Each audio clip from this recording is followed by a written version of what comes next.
नमस्कार दोस्तों। क्या राहुल गांधी ने और प्रियंका गांधी ने नरेंद्र मोदी की हर साजिश, हर हमले को नाकाम कर दिया है? क्या उनके नफरत फैलाने के पूरे जाल को मुस्लिम समुदाय ने फेल कर दिया है? क्या इस देश का बहुसंख्यक समुदाय अब नरेंद्र मोदी के झांसे में नहीं आ रहा है? और क्या इस देश को अपने बातों के जाल में, झूठे वायदों में, झूठी गारंटियों में फंसाकर नरेंद्र मोदी जो खेल करना चाहते हैं, उस खेल को राहुल गांधी का मैनिफेस्टो फेल कर दे रहा है? कमोबेश आज इसी पर आपसे बात करूंगा और शुरुआत करता हूं। राहुल गांधी आज दिल्ली में एक सामाजिक न्याय से संबंधित कार्यशाला में जो सिविल सोसाइटी ने आयोजित किया था, उसमें हिस्सा लेने गए। वहां तमाम पिछड़ी जातियों के, अल्पसंख्यक जातियों के, दलित कम्युनिटी के, आदिवासी कम्युनिटी के लोग मौजूद थे। उन सब से वो बात कर रहे थे और उन्होंने पूछा कि हमारा मैनिफेस्टो आपको कैसा लगा? मैनिफेस्टो आपको अच्छा लगा? आपने देखा होगा कि प्रधानमंत्री पैनिक कर गए हैं। हाँ, बिल्कुल हिल गए, घबरा गए। क्रांतिकारी मैनिफेस्टो है। जनता की तरफ से, यानी जो लोग आए थे उन सब की तरफ से हजारों लोगों ने बड़े जोर शोर से जवाहर सभागार में जोर से कहा, क्रांतिकारी है। जब उन्होंने कहा क्रांतिकारी है, तो राहुल गांधी ने कहा, तभी नरेंद्र मोदी हिल गए हैं, नरेंद्र मोदी को पैनिक हो गया है। बिल्कुल, जब से कांग्रेस का न्याय पत्र यानी घोषणा पत्र आया है, उस दिन से नरेंद्र मोदी, भारतीय जनता पार्टी के तमाम नेता और सब लगातार पैनिक हो रहे हैं। जब वो हिल जाते हैं तो बौखलाए हुए बोलते हैं, और वही हुआ। नरेंद्र मोदी ने कहा कि ये मुस्लिम लीग का घोषणा पत्र है। उनके नरेंद्र मोदी का कहना था, तो जानते हैं आप, अंधभक्त बगैर कुछ देखे सुनने वही बकने लगते हैं, वही बकने लगे। मैंने घोषणा पत्र के पेज नंबर 6-7 को, जिसमें सामाजिक न्याय का जिक्र है, जिसमें अल्पसंख्यकों का जिक्र है, उसको खोला, पढ़ा। पूरे उस क्लॉज में कहीं पर भी मुझे मुस्लिम शब्द ही नहीं दिखाई दिया, शब्द ही नहीं है। मैंने कहा ये मुस्लिम लीग का कैसे है? और मैंने गहराई से दोबारा पढ़ा तो वो घोषणा पत्र कहता है कि हम सामाजिक रूप से वंचितों, जो सामान्य वर्ग के बच्चे आते हैं, उनके लिए काम करेंगे। हम काम करेंगे उन पिछड़े लोगों के, जो सामाजिक रूप से पिछड़े हैं और उन्हें मौके नहीं मिल पा रहे हैं, उनके लिए करेंगे।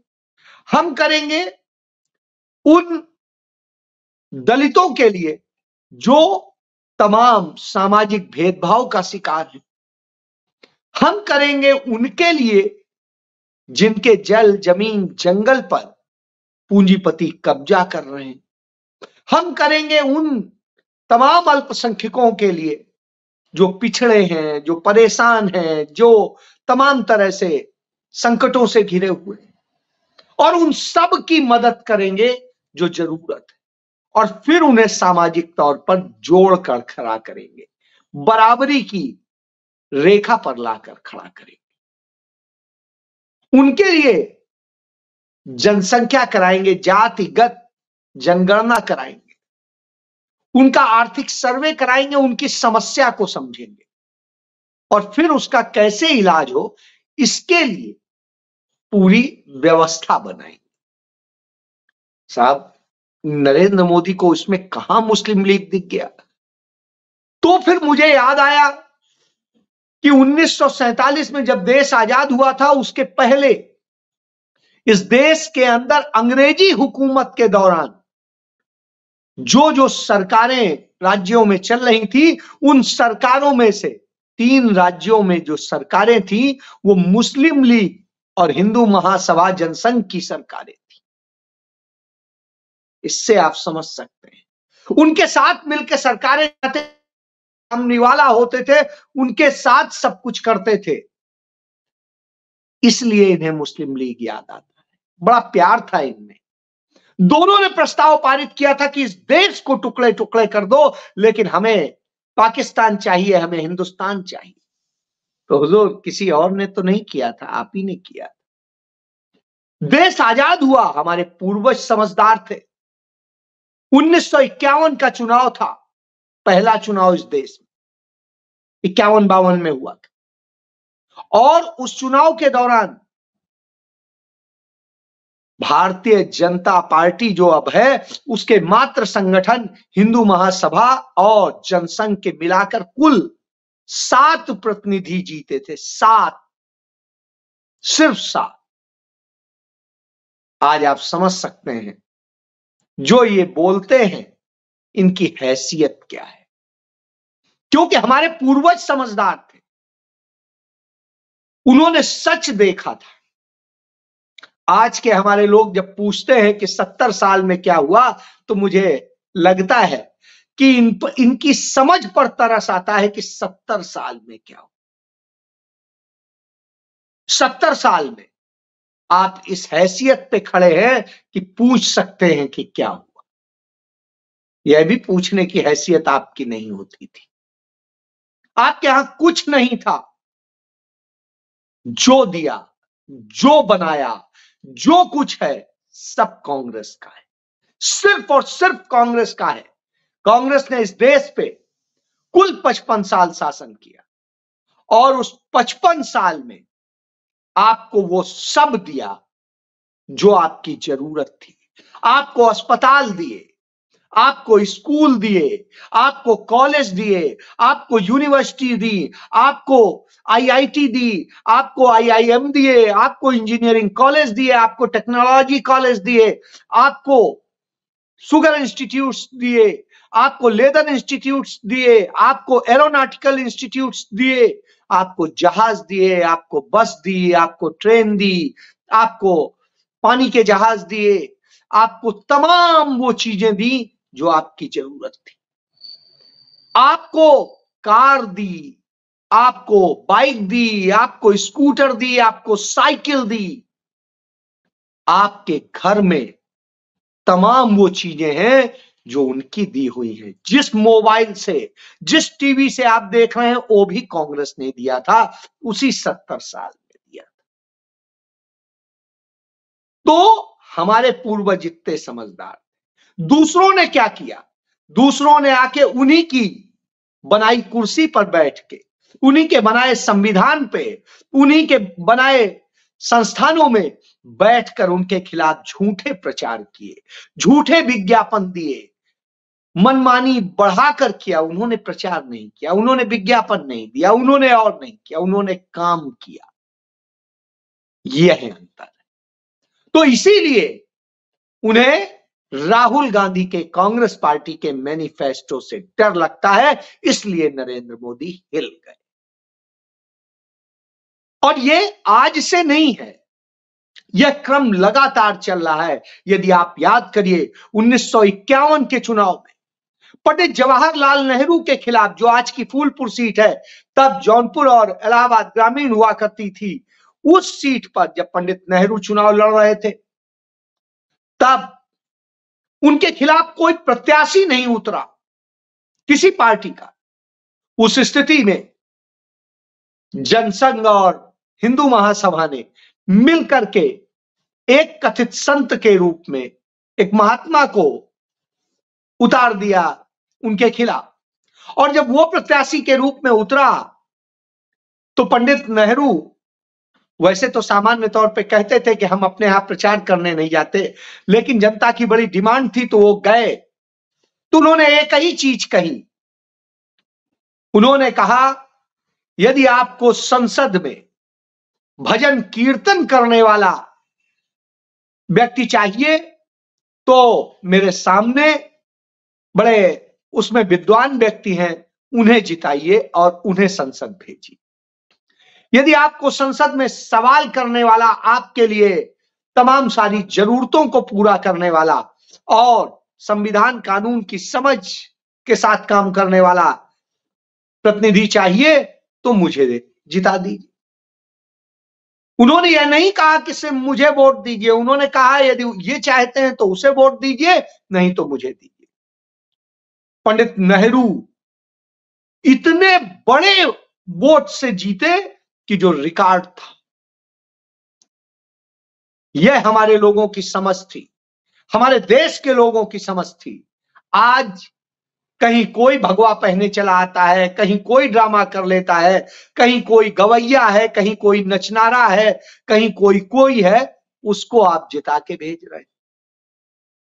तो यानी हमारे पूर्वज इतने समझदार थे और उनके ये बच्चे जो हमारे जैसे हैं वो इतने मूर्ख निकले कि वो इनको जिता रहे हैं, किसी योग्य व्यक्ति को नहीं। कहीं वो चाय वाला, कहीं कोई वाला, कहीं फड़ी वाला, कहीं झाड़ू वाला, कहीं कोई वाला, इस तरह से करके जिता रहे। यदि ये काबिलियत है, नाचने वाले की जरूरत है, आपको गवैये की जरूरत है, इसकी जरूरत है, तो बिल्कुल जिताइए। लेकिन यह देश को योग्य शासक चाहिए तो योग्य व्यक्ति को जिताइए। उस व्यक्ति को लाइए जो आपके दर्द को समझे, आप उसका समाधान करना जानता हो, उसके अर्थशास्त्र को समझता हो और जो फाइलें पढ़ना जानता हो, नरेंद्र मोदी की तरह ये नहीं। तो इससे आप समझ सकते हैं, जो अफसरों के साथ में चर्चा कर सके कि क्या है, क्या आप हमें समझा रहे हैं। फैसला तो आप ही को करना होता है, वही करेंगे। दूसरा, नरेंद्र मोदी लगातार घिना रहे हैं। आज कह रहे थे कि कांग्रेस विरासत टैक्स लगाना चाहती है। मैंने खंगाला तो मैंने देखा कि विरासत टैक्स 1953 से स्टेट टैक्स के नाम से लगा करता था। राजीव गांधी की सरकार थी 1985 में, राजीव गांधी ने वह विरासत टैक्स जिसे स्टेट टैक्स कहते थे तब उसे खत्म किया था। यानी राहुल गांधी के पिता ने उसे खत्म किया।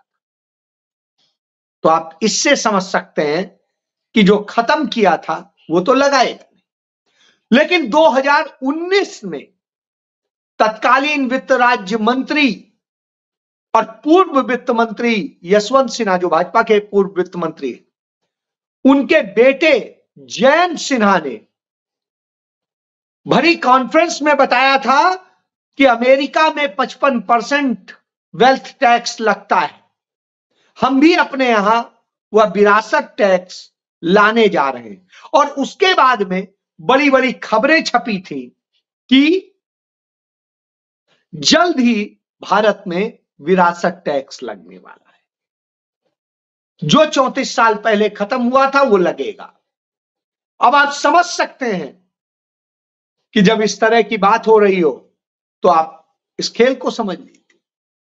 यानी नरेंद्र मोदी जो खुद करना चाहते हैं वो दूसरे के मुंह से डालकर ये करते हैं। सैम पित्रोदा ने यह बताया कि अमेरिका में लगता है और इस पर मंथन होना चाहिए कि कैसे इसका इस्तेमाल किया जा सकता है। निश्चित रूप से अदानी, अंबानी जैसे ये तमाम सारे पूंजीपति हैं, इनके ऊपर यह टैक्स लगना चाहिए। इसलिए नरेंद्र मोदी को तकलीफ हो गई, आम आदमी के लिए नहीं। उनकी बात होती है। राहुल गांधी ने तो कभी कहा ही नहीं कि ये टैक्स लगाएं, वो तो उल्टा तमाम टैक्स को सही करके सही स्तर पर लाने की बात करते हैं। तो इससे समझ लीजिए, तो राहुल गांधी वही कहते हैं कि 16 लाख करोड़ रुपया जो पूंजीपतियों का माफ कर दिया है, हम वो करने की बजाय हम 16 करोड़ युवाओं को 1 लाख रुपए सालाना देंगे। इसके बाद में 16 करोड़ महिलाओं को 1 लाख रुपए सालाना देंगे। हम 10 करोड़ किसान परिवारों का कर्ज माफ करेंगे और जिससे कि उनकी आत्महत्याएं रुके। हम पूरे देश में 20 वर्षों तक 400 रुपए में गैस सिलेंडर देने की व्यवस्था करेंगे। हम करेंगे कि 3 साल तक भारतीय सेना का जो खर्चा उठाया जा सकता है उस 16 लाख को हम कैसे भारतीय सेना को मजबूत करने पे खर्च करेंगे। हम दलित, आदिवासी और पिछड़े समाज को, वंचित समाज के युवाओं को ग्रेजुएशन तक की पढ़ाई मुफ्त कराने की बात करेंगे। हम बात करेंगे जो पैसा हिंदुस्तानियों के दर्द की दवा बन सकता था उसे अडानियों की हवा बनाने में खर्च कर दिया गया। आखिर क्यों? तो हम वो पैसा निकालेंगे और नरेंद्र मोदी को उस अपराध के लिए कभी माफ नहीं करेंगे जिसके कारण हमारे देश के लाखों लाख लोगों को मौत का सहारा लेना पड़ा। तो आप समझ सकते हैं कि राहुल गांधी क्या कहते हैं। इसलिए डर लगता है, इसलिए लगता है, इसलिए राहुल गांधी का मैनिफेस्टो यानी न्याय पत्र उन्हें पैनिक दे देता है, उनको डरा देता है। तो यह स्थिति है। राहुल गांधी जो कहते हैं उसी तर्ज पे मल्लिकार्जुन खड़गे भी बताते हैं कि हम मनरेगा की बात करते हैं कि वो हमने अधिकार दिया, हमने एजुकेशन का अधिकार दिया, शिक्षा का अधिकार दिया, हमने नेशनल फूड सिक्योरिटी एक्ट दिया, जिसके बूते इस देश की तमाम सरकारें जो कुछ कर पा रही हैं वो कर पा रही। हमने सूचना का अधिकार दिया जिसके बूते हमें ही बदनाम किया गया और हमने उसे खत्म नहीं किया। हमने कोई संस्था रीढ़ विहीन नहीं बनाई, हमने वास्तव में रीढ़ बनाई।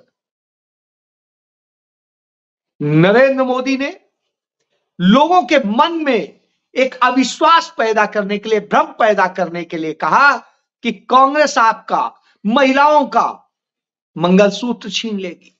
महिलाओं ने जो अपने बाजरे के उसमें और जाने कहां कहां पैसे छिपा के रखे हैं वहां से वो निकाल लेगी। जब वो ये कहते हैं तो मेरे एक मित्र ने कहा नरेंद्र मोदी को बहुत पता है कि पैसा, जेवर, मंगलसूत्र कहां रखे हैं माओं ने, क्योंकि अपने घर से वो निकाल के जो गए थे जिसके कारण उनके पिता को हृदयगत से मौत हो गई थी। शायद उन्हें वो याद आता है कि जो घर से वो निकाल ले गए थे जेवर वो कहां गए और पिता बेचारे दुनिया से चले गए। मां का मंगलसूत्र छिन गया, मंगलसूत्र की जरूरत खत्म हो गई। तो साहब, मंगलसूत्र की जरूरत नरेंद्र मोदी ने अपनी मां से खत्म कर दी। जब यह बात हो रही तो प्रियंका गांधी बड़े शालीनता से जवाब देती हैं, मंगलसूत्र की वो क्या बात करते हैं। मेरी दादी ने इस देश की सेना के लिए 5 नवंबर 1962 को उन्होंने अपने जेवर, अपना मंगलसूत्र सब इस देश को सौंप दिया था, इसके लिए दे दिया था। मेरी मां ने इस देश के लिए अपना मंगलसूत्र न्यौछावर कर दिया। राजीव गांधी शहीद हो गए, दादी भी शहीद हुई, पिता भी शहीद हुए, देश के लिए हुए, देश के लिए अपना धन दिया, देश के लिए अपना घर दिया, देश के लिए अपनी संपत्ति दी, सब कुछ दिया। जिस गांधी नेहरू परिवार में, उसके बारे में ऐसी बात लज्जा भी नहीं आती। तब आता है कि मोतीलाल नेहरू जी ने जब स्वशासन प्रणाली लागू हुई, 1937 की पहली सरकार बनी डोमिनियन स्टेट में, तब अपनी सारी संपत्ति दिल्ली की दे दी थी जिससे कि वहां पर राजधानी बन सके।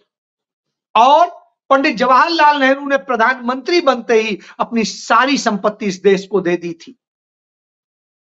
यहां लोग लेने की बात करते हैं। राहुल गांधी ने अपना घर बनाने की नहीं सोची, सोनिया गांधी ने अपना कोई घर बनाने की नहीं सोची। यहां लोग जो कहते हैं मेरे परिवार नहीं, वो भी प्लाट लेते हैं, वो भी और दुकानें लेते हैं और न जाने क्या क्या लेते हैं। इससे आप समझ सकते हैं। तो यह स्थिति होती है, तब समझ में आता है कि आप आखिर करना क्या चाहते हैं, दिखाना क्या चाहते हैं। तो वो सारे सवाल जब खड़े हो जाते हैं तो निश्चित रूप से लगता है कि आप कहना क्या चाह रहे हैं। तो आज देश की स्थिति क्या आपने कर दी। आज आप नफरत की प्रयोगशाला चला रहे हैं, हिंदू मुस्लिम कर रहे हैं, लेकिन न मुस्लिम भड़क रहा है ना और कोई भड़क रहा है। आप उन्हें घुसपैठिया से लेके सब कुछ कह देते हैं, कुछ नहीं बोलता है। बस सबसे बड़ी समस्या यही है भारतीय जनता पार्टी की, आरएसएस की, क्योंकि आरएसएस ने अपने मुखपत्र ऑर्गेनाइजर में लिखा था कि भाजपा को, मोदी को अपने मूल एजेंडे पर वापस आना पड़ेगा, वही है हिंदुत्व के एजेंडे पर, वही कट्टर हिंदुत्व पर, तब हम जीतेंगे, नहीं तो हम हारते रहेंगे। और कर्नाटक हारे थे और तेलंगाना हारे थे, उधर हिमाचल हारे थे, इसलिए कट्टर पर आना पड़ेगा। और फिर से नरेंद्र मोदी अब उस पर उतर आए। जब उतर आए हैं तो उन्हें था कि प्रतिक्रिया आएगी, लेकिन मुस्लिम समाज कुछ बोल ही नहीं कर रहा है, कोई प्रतिक्रिया नहीं दे रहा है। नरेंद्र मोदी की सबसे बड़ी पीड़ा ये, और बहुसंख्यक हिंदू समाज आज मौन साधे हुए, उसको कहीं नहीं अच्छा लग रहा है कि आप हिंदू राज्य बनाएं या क्या बनाएं। मंदिर मंदिर वही लोग कर रहे हैं जिनके मन में नफरत है। शेष लोग बात कर रहे हैं, भाई हमें नौकरी दे दो, रोजगार दे दो, हमें अच्छा स्वास्थ्य दे दो, शिक्षा दे दो, हमें अच्छे इंस्टीट्यूशंस दे दो, हमारे बच्चों को अच्छा जीवन दे दो, हमें नहीं चाहिए ये सब, हमें भीख भी नहीं चाहिए, हम मेहनत करके कमा के खा लेंगे, बस हमें ये दो। बस इसी से तो डर लगता है, क्योंकि राहुल गांधी के मैनिफेस्टो में यही सब है, यही देने की बात। और मोदी फिर से नफरत, वही नफरत, वही झूठ, वही पुलवामा, वही सैनिक, वही वो, सबको तो बेचते, तो आज भी बेच रहे। अब फैसला आपका है कि आपको बिकना है या आपको सच के साथ खड़ा होना है, लड़ना है। फैसला आपका। जय